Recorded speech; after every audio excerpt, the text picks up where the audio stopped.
အခုပစ္စည်းလိုကတော့ခါရှာရှာပဲเนาะအခုပြပေးသွားမယ်ပစ္စည်းလေးကတော့ Glacier ရဲ့ကနေအတရောက်ရှိထားတဲ့ ACDC Air Cooler လေးနဲ့မေကမိတ်ဆက်ပေးခြင်းပါတယ်ရှင်သူ့ရဲ့ size က2ပေတလက်မကျော်မှာရေလီတာလည်း10လီတာအထိဆန်ပါတယ်ရှင်ပန်ကာကိုလည်း roller တိုက်အသုံးပြုပေးထားတဲ့အတွက်ကြောင့်မလို့လေပိုအေးပြီးကျန်းမာရေးနဲ့လည်းညီညွတ်ပါတယ်ရှင်2သိန်းကျော်ဈေးလေးနဲ့ဒီလိုမျိုး control panel တွေကိုလည်း digital touch နဲ့ရပါမယ်ရှင်ပန်ကာ speed ကိုလည်း12ချက်အထိထားလို့ရပါမယ်ရှင်။အရေးပေါ်မီးအနေနဲ့အသုံးပြုဖို့အတွက် LED မီးလည်းပါပါမယ်ရှင်။တိုင်မာကတော့24နာရီအထိတောင်တိုင်မာထားလို့ရပါမယ်။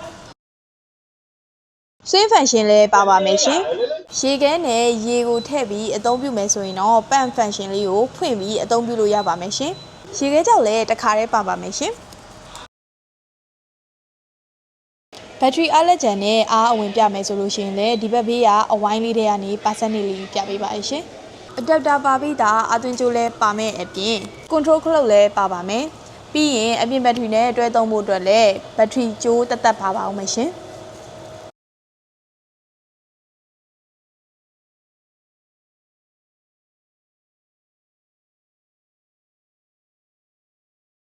အခုပစ္စည်းလိုကတော့ခါရှာရှာပဲเนาะဒီဈေးဝန်းကျင်နဲ့ဒီလို quality မျိုးပေးရတဲ့ဈေးထက်တောင်မှပိုတန်နေသေးရမလို့ပစ္စည်းမပြတ်ခင်မိမိတို့ရဲ့ဆိုင်ကိုအမြန်ဆုံးလာလိုက်တော့เนาะ